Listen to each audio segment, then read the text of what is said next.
오늘 우리에게 주신 하나님 말씀은 요한계시록 3장 20절 말씀입니다. 신약성경 403면 요한계시록 3장 20절 말씀입니다. 이 계시의 말씀을 제가 받들어 읽어드릴 때 살아계신 예수님의 음성을 들으실 수 있기를 바랍니다. 볼지어다 내가 문 밖에 서서 두드리노니 누구든지 내 음성을 듣고 문을 열면 내가 그에게로 들어가 그와 더불어 먹고 그는 나와 더불어 먹으리라. 아멘. 한때 베스트셀러였던 제자입니까? 라는 제목의 책을 쓰신 후안 카를로스 오르티즈 목사님이 쓰신 책 가운데 이런 제목의 책도 있습니다. 주님과 동행하십니까? 널리 알려지진 않았지만 이 책 또한 이제 제자로 살아가는 그리스도인의 삶에 대해서 다루어주고 있는데요. 책은 1장의 제목이 이렇습니다. 만년 갓난아이 신장.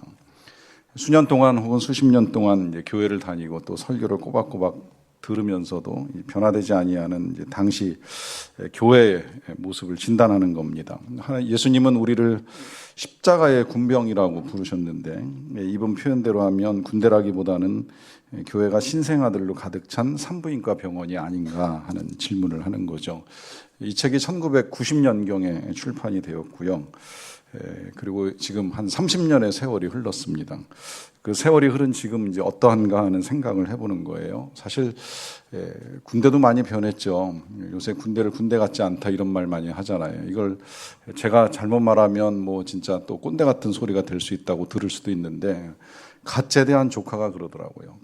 군대 같지 않아요. 캠프 같아요. 병영 캠프 같아요.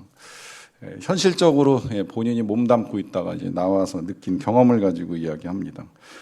그런 이야기도 들리잖아요. 요새 전쟁 나면 군인이 싸울 수 있을까? 오히려 군인의 어머니들이 대신 나가서 싸워주지 않을까 하는 얘기도 들려옵니다. 교회는 어떠할까 하는 생각을 해봅니다. 우리는 정말 그리스도의 군사로 훈련되고 또 준비되고 언제든 당당하게 담대하게 싸울 수 있는 준비가 있는가 하는 질문을 해보게 됩니다. 이게 우리들의 문제라고도 볼 수 있고 저 개인적으로도 오랫동안 고민했던 과제 중에 하나였습니다. 저도 수십 년 신앙생활을 하고 그 가운데 절반 이상을 이제는 사역자로 설교를 들을 뿐만 아니라 설교를 하는 입장에서 말씀을 전하는 가운데 나는 어느 정도의 변화를 이루고 있는가, 나는 얼마나 담대하게 그리스도의 군사로 살아가고 있는가, 하나님이 원하시는 열매들을 얼마나 풍성하게 맺고 있는가 하는 질문을 해봅니다. 누가 그러더라고요. 한국교회 땅 팔아서 교회 갖다 바치고 집 팔아서 교회 갖다 바치고 피 뽑아 바친 교인도 있는데 성질 뽑아 바친 교인은 한 명도 없더라 그래요. 맞지 않나 하는 생각이 들었어요. 하나님께 예물 드리는 것보다 힘든 건 내 성질, 내 성격 드리는 거 쉽지 않다 하는 생각을 합니다. 왜 그럴까 하는 생각을 해보는 거예요. 왜 이게 그렇게 어려운 일인가? 왜 내 자신을 부인하고 내 자아를 죽이고 나를 바쳐 주님 뜻을 따르고 주님이 원하시는 열매를 맺는 삶이 왜 어려운가 하는 질문을 하게 됩니다.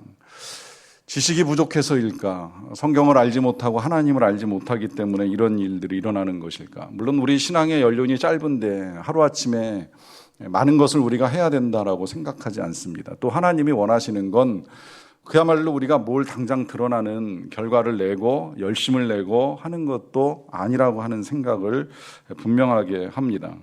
하지만 분명한 건 우리가 정말 주님을 잘 믿고 주님을 따라가는 사람이라고 한다면 우리 안에 나타나야 될 여러 가지 일들이 있을 수 있다라고 하는 거예요.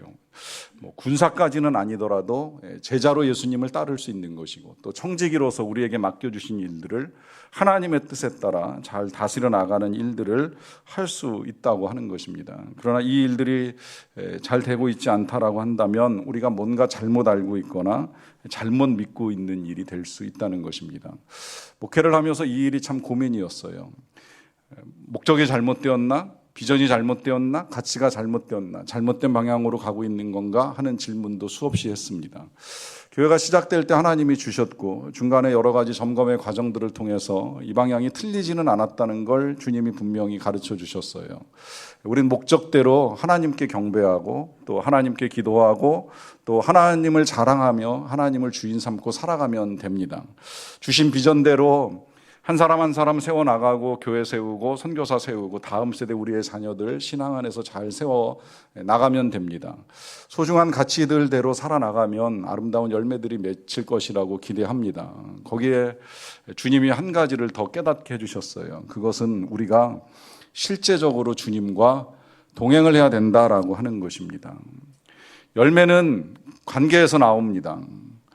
자녀가 태어날 때에도 부부간의 친밀한 사랑 속에서 그 열매로 자녀가 태어나는 일이 있습니다. 마찬가지로 우리 신앙의 열매라고 하는 것이 하나님과의 관계, 예수님과 동행하는 이 관계 속에서 형성되지 아니하면 거의 우리의 의나 우리의 공로일 가능성이 많습니다. 주님이 원하시는 건 그런 우리의 힘으로 이루어내는 우리의 업적이 아니라 주님과의 친밀한 관계 속에서 맺히는 아름다운 열매의 풍성함이라고 하는 것입니다. 이 문제가 이제 오늘날 우리들만의 문제가 아니었기 때문에 우리 예수님께서 초대교회 여러 교회들 가운데 한 교회를 향해서 하시는 말씀을 오늘 저와 여러분들이 읽었습니다. 한번 제가 다시 읽어드릴게요. 볼지어다 내가 문 밖에 서서 두드리노니 누구든지 내 음성을 듣고 문을 열면 내가 그에게로 들어가 그와 더불어 먹고 그는 나와 더불어 먹으리라 그래요. 자, 주님께서 문을 두드리신다 그래요. 이 문은 교회의 문이라고도 볼 수 있겠지만 더 중요한 건 교회를 다니는 성도들의 마음의 문입니다. 주님이 성도들의 마음의 문을 두드리고 계신다라고 하는 건 성도들의 마음 가운데 주님이 들어가지 못하고 계신다는 거예요. 이런 일이 우리에게서 일어날 수 있는 일이라고 하는 거 알고 계시죠? 우리가 교회에 와서 이렇게 예배를 드리는 시간을 갖지만 이 예배 가운데에서도 우리가 예수님을 우리 마음문 밖에 세워놓고 마음문은 걸어 잠그고 주님이 들어오시지 못하도록 하는 일이 있을 수 있다는 거예요. 그런 우리를 향해서 주님이 말씀하십니다. 문을 두드리고 있다. 문을 열어다오. 내가 들어가겠다. 들어가면 함께 먹겠다. 왜 이렇게 말씀하시는지 여러 가지 이유가 있겠습니다만은 이 교회가 보여주었던 반응이 한 가지가 있어요. 그것은 스스로 나는 부자라 부요하여 부족함이 없다라고 하는 말을 하는 것입니다. 실제로 이 라오디게아 교회는 부유한 교회였어요. 지역적으로 이 라오디게아가 경제적으로 발달을 했습니다. 여러 가지 산업, 섬유 산업이나 또 의학 산업이나 거기에 이제 온천을 통한 관광 산업까지 굉장히 발달한 지역에 자리 잡고 있었기 때문에 전반적으로 주민들이 잘 살았고 그 가운데 교회를 출석하는 사람들도 역시 잘 살고 있었습니다. 그러다 보니까 오늘날에도 그런 착각하시는 분이 가끔은 있어요. 이제 아니라는 걸 많이들 알고 계시지만 부는 선의 결과가 아니잖아요. 그런데 고대 사회에 내가 이룬 부와 평안이 하나님께서 나에게 선의 보답으로 주신 것이다. 또 거꾸로 가난함은 죄의 형벌이다. 이제 이렇게 착각하는 일들이 있다 보니까 난 부요하여 부족함이 없다 이렇게 생각을 하는 일이 있었습니다. 그런 그들에게 예수님이 하시는 말씀이 17절 말씀입니다. 네가 말하기를 나는 부자라 부요하여 부족한 것이 없다 하나 네 곤고한 것과 가련한 것과 가난한 것과 눈먼 것과 벌거벗은 것을 알지 못하는도다 그래요. 라오디게아 교회 교인들은 난 부족한 거 없어, 난 문제 없어 이렇게 생각하지만 주님은 다르게 보신다는 거예요. 너 곤고하다, 너 가련하다, 너 가난하다, 너 눈멀었다, 너 벌거벗은 것을 아느냐 그래요. 본인들이 보는 시각과 예수님께서 보시는 것이 완전히 다릅니다. 왜 다른지에 대해서는 제가 내년 설교 준비하면서 좀 더 구체적으로 나눌 생각을 가지고 있는데요. 오늘 중요한 건 이제 왜 주님은 이들을 가난하게 보시고 가련하게 보시는가 하는 것이 아니라 왜 주님이 이런 교회에 지금 찾아오셔서 문을 두드리고 계시고 문을 열라고 말씀하시는가 하는 것입니다. 거기에 이유는 분명합니다. 그것은 주님이 그들과 함께하고 싶으시기 때문입니다. 주님은 그들과 함께하는 걸 너무 원하십니다. 여기 지금 이제 더불어 먹는다라고 하는 말씀을 2번이나 사용을 해요. 나는 그와 더불어 먹고 그는 나와 더불어 먹는다라고 하는 말씀을 반복으로 사용하는데 이거 왜 이렇게 2번 사용했나? 왜 그리고 앞에는 그와 더불어 먹고 그는 나와 더불어 먹는다 앞뒤가 다른가? 이거 중요한 거 아니에요. 반복은 중요하다고 말씀을 드렸잖아요. 반복이 중요한 거예요. 주님은 정말 함께하고 싶으신 거예요. 그 함께하는 게 뭐 그냥 대단한 일이 아니에요. 밥 먹는 일이에요. 일상 속에서 삼시세끼 밥 먹는 거, 사실 이거 그렇게 중요한 문제는 아니잖아요. 매일같이 하는 일이잖아요. 그런데 주님이 원하시는 건 뭐냐면 바로 이거예요. 매일같이 일상 속에서 눈 뜨고 밥 먹는 일로부터 저녁 해질 때의 마지막 식사를 할 때까지 매 끼마다 일상 속에서 시시때때로 항상 함께하기를 원하신다는 겁니다. 그런데 이게 사실 주님 입장에서는 이제 어떻게 보면 큰 도전이 되는 일을 시도하시는 겁니다. 이렇게 말씀을 드리는 이유는 우리 예수님은 하나님의 아들로 이 땅에 오시기는 하셨지만 탄생은 유대인으로 태어나셨습니다. 유대인의 특성 가운데 한 가지는 절대 아무하고나 밥 먹지 않는다는 거예요. 물론 우리도 아무하고나 밥 먹는 걸 좋아하지 않는 사람들이 대부분입니다. 밥도 맘 편한 사람과 먹어야지요. 좋아하는 사람과 먹을 때 밥이 맛있죠. 낯선 사람과 밥 먹으면 불편합니다. 이 일이 쉽지 않아요. 유대인들은 더 어려웠어요. 그들은 유대인이 아닌 다른 이방인들, 그것도 죄인들하고 밥을 먹는다고 한다면 이건 굉장히 부정한 일로 여겼습니다. 이것 때문에 예수님이 이 땅에 계실 때 많은 사람들하고 식사를 하지만 그것 때문에 비난을 많이 받으신 거예요. 그래서 사람들이 죄인의 친구라 하는 비난도 하고 또 먹기를 탐하고 포도주를 즐긴다라고 하는 말씀을 들으면서도 우리 예수님은 죄인들과 함께하기를 원하셨죠. 이거 예수님에게 있어서 굉장히 큰 도전이라고 말씀드리는 이유는 그렇게까지 하시면서 주님이 원하셨던 건 사람들과 함께하는 일이었습니다. 우리들과 함께하기를 원하셨습니다. 밥 먹는 자리에 그 어떤 순간에도 우리와 함께하기를 너무나 원하셨던 우리 주님이십니다. 사실 이 주님의 모습은 그 3년의 사역 동안에 잠깐 나타난 모습이 아니라 하나님이 우리의 삶 가운데 원하셨던 창세의 계획이셨던 거예요. 언제나 우리들과 함께하면서 우리들을 떠나지 아니하고 우리들과 모든 것을 같이 하는 삶을 원하셨습니다. 안타깝게도 우리는 우리의 욕심에 따라 이제 하나님을 떠나는 일들이 일어나게 된 것이죠. 우리 예수님이 이 땅에 오셨을 때에 천사가 우리 예수님의 이름을 두 가지로 가르쳐 주셨다라고 하는 말씀을 들은 일이 있죠. 하나는 예수, 자기 백성을 그 죄에서 건져낼 자라고 하는 이름이고요. 또 하나는 임마누엘, 하나님이 우리와 함께 계시다라고 하는 의미의 이름입니다. 예수님 안에 두 가지가 분명하게 나타나는 거예요. 하나는 우리를 우리의 죄에서 구원해 내시기 위한 구원의 역사가 나타나는 것이고, 또 하나는 하나님께서 우리와 함께 계시다는 걸 분명하게 드러내는 겁니다. 근데 왜 이걸 예수님이 드러내셔야 한느냐 하면 오랫동안 사람들이 질문을 제기했어요. 하나님이 정말 우리와 함께 계시느냐. 특히 고통을 당할 때에는 누구라도 그런 질문을 한 번쯤은 합니다. 하나님이 함께 계시는데 왜 이런 일이 일어나는가? 하나님이 함께 계시는데 왜 우리가 이 고통을 당해야 되는가? 나중에 필립 얀시 책의 제목이 됐잖아요. 내가 고통당할 때 하나님 어디 계십니까?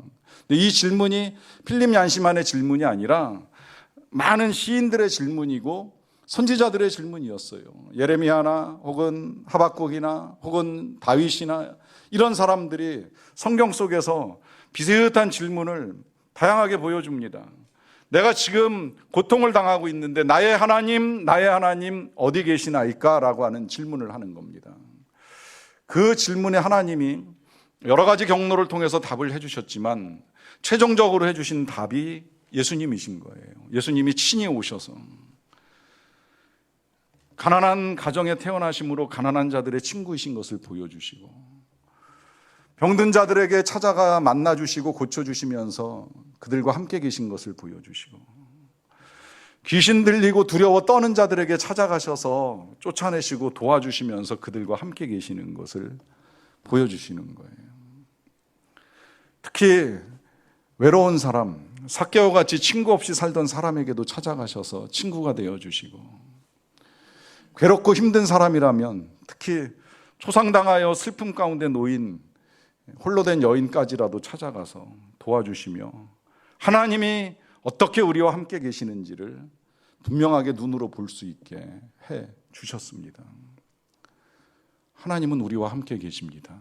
예수님은 우리와 함께 하기를 원하십니다. 그래서 예수님이 승천을 하신 거예요. 하늘로 올라가셨어요. 우리와 함께하기 원하셔서 우리 예수님이 부활하시고 영원한 생명이 있다는 걸 확실하게 보여주시고 난 다음에 하신 것이 천국으로 올라가신 거였어요. 뭔가 좀 이상하죠. 함께하길 원하시는데 천국으로 올라가신다. 여기 이유가 있습니다. 그것은 예수님이 몸을 가지고 계시는 한 절대 우리와 다 함께할 수가 없어요. 이 우리 몸이라는 게 그렇잖아요. 시간과 공간의 제한을 받습니다. 오늘 2월 2일 이 12시 여간에 우리 몸은 이 자리에 있으면 다른 그 어디도 갈 수가 없습니다. 그런데 영은 시간과 공간의 제한을 안 받죠. 몸은 여기 앉아 있지만 또 머리와 생각은, 마음과 생각은 딴 데 가 있는 분 혹 계실지 모르겠어요. 영은 시공간의 제한을 안 받습니다. 그러하기 때문에 예수님은 승천하셔서 천국에 들어가시면서 대신 성령을 보내주신 거예요. 영을 보내주신 거예요. 우리 각 사람에게 영을 보내주셨어요. 우리 각 사람에게 영으로 임하셨습니다. 성령으로 우리에게 임하셔서 우리와 함께 계십니다. 증거는 여러 가지입니다. 우리가 예수님을 주님으로 고백하는 것이 주의 성령이 우리에게 임한 증거입니다. 우리가 하나님을 아버지로 고백하는 것이 우리 성령이 우리에게 임한 증거입니다. 예수님이 나의 죄를 용서하셨다는 사실을 믿습니다라고 고백하는 것이 성령이 우리에게 임한 증거입니다. 이 성령이 우리에게 임하셔서 예수님이 우리와 함께 계신 증거를 분명하게 드러내 주신 것입니다. 문제는 그 성령을 우리가 늘 의지하거나 찾지 않는다는 거예요. 필요할 때만, 내가 고통당할 때만 오셔서 나를 도와주세요. 그렇지 않고 만약에 우리의 삶에 넉넉함이나 평안함, 어느 정도의 안정이 찾아오면 때로는 주님이 우리와 함께 계시다는 사실이 불편하게 느껴질 때도 있습니다. 귀찮게 느껴질 때도 있어요. 그래서 어떻게 보면 이게 뭐 제 삶의 고백이라고 들으셔도 할 수는 없습니다만은 정말 힘들 땐 주님이 필요한데 정말 좋을 땐 좀 먼 발치 계셔서 가까이 오지 않으셨으면 하는 마음을 가지고 살아갈 때도 있었다는 것입니다. 주님은 언제나 우리가 슬플 때나 기쁠 때나 가난할 때나 부유할 때나 넉넉할 때나 부족할 때나 강할 때나 약할 때나 늘 함께하기를 원하시지만 우리는 우리의 형편과 사정에 따라 필요하면 손 내밀고 좀 나타나세요, 도와주세요, 보여주세요 말할 때는 많았지만 불필요하면 귀찮게 하지 마시고 좀 어디 좀 안 보이는 데 계시면 안 될까요? 라고 하는 생각을 하며 살아올 때가 적지 않았다는 것입니다. 주님은 관계를 원하십니다. 그 관계를 맺기 위해서 우리 예수님이 처음에 제자들을 만날 때 하셨던 말씀, 첫 말씀은 이런 말씀이에요. 나를 따라오너라. 나를 따라오너라. 이 말씀에 베드로 같은 경우에는 그물과 배를 버려두고 예수님을 따르는 일이 있었고요. 또 이 세리 마태 같은 경우에는 보던 장부를 던져버리고 예수님을 따르는 일이 있었습니다. 교회는 그렇게 시작이 되었어요. 주님을 따르는 사람들로 시작이 된 거예요. 그렇게 시작된 교회는 정말 아무것도 없었어요. 오늘날 같이 잘 지어진 건물이나 또 좋은 음향시설이나 영상시설이나 뭐 신학교나 신학교에서 만들어진 교리나 신학 아무것도 없는 상태에서 오직 주님과 주님을 따르는 사람들과의 관계 속에서 교회가 만들어지는 겁니다. 이게 전부였던 거예요. 그리고 그 관계 속에서 능력이 나타나면서 복음이 전해지고 교회들이 확장되는 일들을 이루어 갔습니다. 오늘 이게 거꾸로 되는 거 알고 계시죠? 오늘날 교회는 다 갖췄습니다. 좋은 건물에, 난방시설에, 음향에, 영상에, 또 신학에, 신학교에 신학을 잘 가르치기 위해서 수많은 교수들이 신학교마다 얼마나 많이 배출되고 있는지 모릅니다. 그래서 수많은 목회자가 있고 그 목회자들의 수많은 설교들이 인터넷 여기저기에서 버튼 몇 개 누르면 들을 수 있는 그런 시대에 살아가고 있습니다. 그런데 정작 주님과 관계를 맺고 그 친밀감 속에서 그 친밀감의 은혜와 능력을 누리는 사람들은 많지 않다는 거예요. 아이가 태어난 아이가 처음부터 부모님의 이름을 알거나 부모님의 나이가 몇 살인지 이 부모님이 어떻게 만나가지고 결혼을 해서 어떻게 나를 낳았는지 아는 아이들은 없어요. 하지만 아이들은 성장해서 조금만 지나면 누가 자신의 엄마이고 아빠인지를 어느 정도는 압니다. 물론 양육자가 바뀌면 또 이제 그 사람이 엄마인 줄 알고 아빠인 줄 알고 살아가는 일들은 있겠지만, 어쨌든 아이들이 부모님에 대해서 먼저 알게 되는 건 부모님에 대한 지식이 아니라는 거예요. 부모님에 대한 정보가 아니에요. 그냥 살다 보니 자신의 부모가 누구인지를 어떻게 알게 되는 거죠. 그러고 나서 그 다음에 시간이 지나면 자신의 부모님의 이름이 뭔지, 나이가 어떻게 되는지 이제 하나씩 뒤늦게 알아갑니다. 순서는 관계가 먼저고 지식이 나중이라는 거예요. 관계를 맺고 난 다음에 이제 지식으로 그 관계된 자를 알아가기 시작을 하는 거죠. 이게 지금 거꾸로 됐어요. 우리의 신앙이라고 하는 게 하나님과의 관계가 먼저고 그 관계 속에서 이제 지식으로 정리를 해나가야 됩니다. 원래 교회는 그렇게 만들어졌던 거예요. 예수님을 따르는 사람들이 예수님과의 친밀한 관계를 맺어 나가다가 이 예수님이 진짜 누구신가 이제 조금씩 정리해서 알아가기 시작한 것이 교리가 되고 신학이 된 거죠. 지금은 거꾸로 되었어요. 우리가 수없이 교회를 다니면서 예배를 드리면서 성경을 읽으면서 지식은 엄청나게 많아졌어요. 오늘 일부 때 전도사님께서 그런 기도를 하시더라고요. 머리는 꽉 찼는데 마음은 텅 빈 것 같다고. 하나님에 대해서 어려서부터 수없이 들었던 그 정보와 지식 때문에 우리 예수님의 생신이 2000년 전 12월 25일이라는 거를 알기도 하고, 또 그거 요새 논란도 많다라고 하는 것도 알고 하는 이런 정보들, 우리 예수님이 30년을 사셨고 그가 33년을 사셨고 그 가운데 3년이 공생애였고 언제 돌아가셨다가 부활하셨고 하는 이 지식적 정보는 해박하리만치 알고 있지만, 정작 그 예수님과의 친밀한 관계와 교제 가운데 누려야 될 열매들은 나타나지 않고 있을 수 있다는 이야기입니다. 여러분, 주님과 동행하십니까? 주님과 친밀감을 누리고 계십니까? 그 친밀감의 아름다운 열매들이 풍성하게 나타나는 삶을 살고 계십니까? 성경을 잘못 읽는 이야기를 들어보신 일이 있을 거예요. 어느 주례 목사가 결혼하는 신랑 신부 주례하면서 주례 끝날 때 오늘 신혼여행 가가지고 첫날 밤 잠들기 전에 성경 한 구절 읽고 기도하고 주무세요라고 하면서 권해드린 말씀이 요한 1서 4장 18절이었어요. 사랑 안에 두려움이 없고 온전한 사랑이 두려움을 내쫓는다 하는 말씀입니다.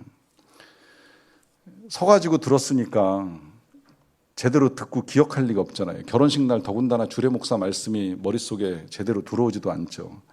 요한 1서를 찾아야 되는데 4장 18절만 기억하고 요한 복음을 찾은 거예요. 이런 내용입니다. 너에게 남편 5이 있었고 지금 있는 자도 네 남편이 아니니. 잘못 읽으면 큰 오해와 문제가 생깁니다. 근데 반대로 또 좋은 작용이 있더라고요. 잘못 읽어서 좋은 결과를 경험하는 일도 있어요.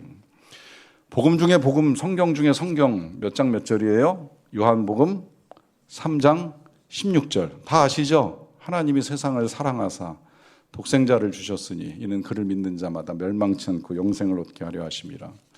또 집에 가서 요한일서 3장 16절 찾으시면 이런 말씀이 있습니다. 그가 우리를 위하여 목숨을 버리셨으니 우리가 이로써 사랑을 알고 우리도 형제들을 위하여 목숨을 버리는 것이 마땅하니라. 좋죠? 이건 요한복음을 읽어도 되고 요한 1서를 읽어도 돼요. 요한복음에서는 우리를 위하여 목숨을 내주신 예수님에 대한 말씀이고, 그 다음에 이제 요한 1서로 가면 그가 우리를 위하여 목숨을 버리셨으니 이로써 우리도 사랑을 알고 우리도 형제들을 위하여 목숨을 버리는 것이 마땅하다. 참 귀한 말씀입니다.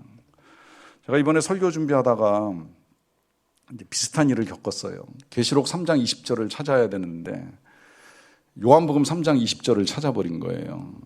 이런 말씀이 기록되어 있더라고요.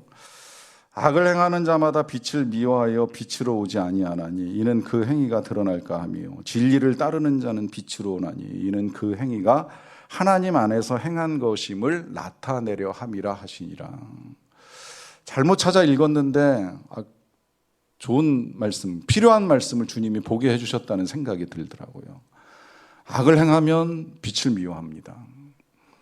왜냐하면 그 행위가 드러나기 때문입니다. 그러나 진리를 따른다면 빛으로 나아갑니다.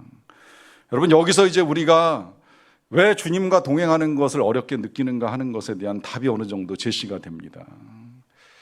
행여 우리가 잘못 가고 있다면, 내가 원하는 길로 가고 있고 주님이 원하시지 않는 길로 가고 있다면 주님이 우리에게서 멀게 느껴지고 또 멀어지기를 원하는 마음이 우리에게 일어날 수 있다라고 하는 거예요. 그렇지만 우리가 정말 진리를 따라가고 있다라고 한다면, 주님이 우리의 주인이시라는 사실을 믿는 믿음을 가지고 우리가 가는 길을 바르게 걸어가고 있다면, 오히려 우리는 우리가 걸어가는 이 일들이 드러나기를 기뻐하면서 더욱 주님과 동행하는 믿음의 발걸음을 한 걸음 한 걸음 옮겨갈 수 있다는 거예요. 성경에서 그렇게 동행을 잘 보여주는 사람이 있습니다. 물론 예수님과의 동행은 아니었지만 하나님과 동행하였기 때문에 늘 그의 삶이 많이 제시되는 이 요셉 이야기 다시 한번 생각을 좀 해봐요. 요셉이 형들에 의해서 애굽으로 팔려갈 때, 그가 애굽에 팔려가서 그도 기도 많이 했을 거예요. 하나님, 나 여기 싫어요. 여기 너무 힘들어요. 나 집에 있었으면 아들이었는데 여기 지금 종으로 팔려와가지고 너무 힘들어요. 얼마나 기도 많이 했겠어요. 그리고 아마 이런 기도도 드렸을 것 같아요. 나 집에 보내주세요. 빨리 보내주세요. 내가 왜 여기 와서 이 고생을 해야 돼요? 아버지 집에 가면 아버지의 사랑받으면서 얼마든지 편안하게 지낼 수 있는데 내가 왜 여기서 이 고생을 해요? 이런 요셉의 기도가 응답되지 않았습니다. 그는 끝내 집에 못 돌아갑니다. 죽을 때까지 못 가요. 그런데 한 가지는 분명해요. 그는 기도의 응답을 받지는 못했지만 하나님과 동행하는 삶을 멈추지는 않았습니다. 비록 기도의 응답의 역사는 나타나지 않아도 하나님이 나와 함께 계시다는 사실을 잊지 않고 살아가는 거예요. 그것이 그의 삶에 힘이 되고 열매로 나타납니다. 그 열매는 그에게 닥쳐온 시련과 시험을 이기는 것이었어요. 보디발 장군의 아내가 그에게 유혹의 손길을 내밀 때 그것을 이길 수 있는 힘, 그 아름다운 열매는 그가 하나님이 자신과 함께 계시다는 걸 잊지 않았기 때문입니다. 하나님이 나와 함께 계시는데 내가 어찌 이 큰 악을 행하여 범죄할 수 있겠느냐라고 하면서 여인의 유혹을 이겨냅니다. 물론 그 결과도 참혹해요. 그 결과로 그에게 주어진 보상은 보상이 아니라 감옥에 들어가는 일이었어요. 그럼에도 불구하고 그는 또 거기서도 하나님과 동행합니다. 그 동행의 증거가 마지막 바로의 꿈을 해몽하는 데서 나오잖아요. 난 할 수 없습니다. 그러나 하나님이 지혜를 주시면 능히 그 꿈을 풀 수 있을 것입니다. 하나님이 자신과 함께 계신다는 그 분명한 믿음을 가지고 그 믿음으로 문제를 풀어나갑니다. 그러는 가운데 자신의 삶도 새롭게 열어가고 또 그 함께 있었던 많은 사람들에게 유익을 주는 아름다운 열매를 맺는 것이죠. 최근에 신문에 소개된 책 한 권을 소개해 드릴게요. 나는 같이 살기로 했다라고 하는 제목의 책인데, 이 책은 한근영 사모님이 쓰셨더라고요. 목회자인 남편이 섬유 근육통 증후군이라고 하는 이 희귀 난치성 질병으로 투병을 하는 일이 있었습니다. 거기에 더하여서 이 아들이 어려서부터 계속 이 우울과 불안에 시달리다가 결국엔 대학에 들어가자마자 학업을 중단을 하게 되었어요. 교회 문을 열었는데 이게 쉽지 않잖아요. 혼자서 간병도 해야 되고 살림도 해야 되고 생계를 도맡게 된 사모님이 고통 가운데 너무 힘들다가 이런 기도를 드리셨다 그래요. 하나님, 왜 나를 내버려 두시나요? 나는 완전히 사막 한복판, 어쩌면 망망대해의 한복판에 버려졌어요. 어떻게 헤쳐나가야 됩니까? 그러자 속삭이는 소리가 들려왔다고 합니다. 나는 너를 한순간도 내버려 둔 적이 없단다. 이 하나님의 속삭임을 듣고 나서부터 이 사모님이 이제 일어설 힘을 얻고 다시 하나님과 함께, 그리고 남편과 함께, 아들과 함께, 뿐만 아니라 이제 함께 고통당하는 이웃과 동행할 것을 다짐을 합니다. 하나님이 함께 계시다는 믿음을 가지고 이겨나가는 거예요. 그러는 가운데 그분이 하신 고백 한 문장 읽어드리겠습니다. 고난 자체가 좋은 건 아니지만 그때야말로 하나님이 나와 동행하는 황홀한 축복을 선명하게 느낄 수 있다. 하나님께서 나와 동행하는 황홀한 축복을 선명하게 누리는 저와 여러분들의 삶이 되기를 축원합니다. 기도하겠습니다. 사랑하는 성도 여러분, 이 시간에 주님께서 저와 여러분들에게도 동일하게 말씀하십니다. 봐라, 내가 문 밖에 서서 두드린다. 문을 열어라. 내가 들어가 너와 함께, 너는 나와 함께 먹고 살기 원한다. 내가 함께한다. 내가 함께할 것이다. 여러분 반응하셔야 됩니다. 어찌하실지, 마음의 문을 열고 주님을 초대하실지, 여전히 주님을 여러분들의 마음 문 밖에 세워놓고 외면하실지, 이제는 여러분들의 고백을 여러분들의 입술로 주님께 드리는 시간입니다. 함께 기도하겠습니다.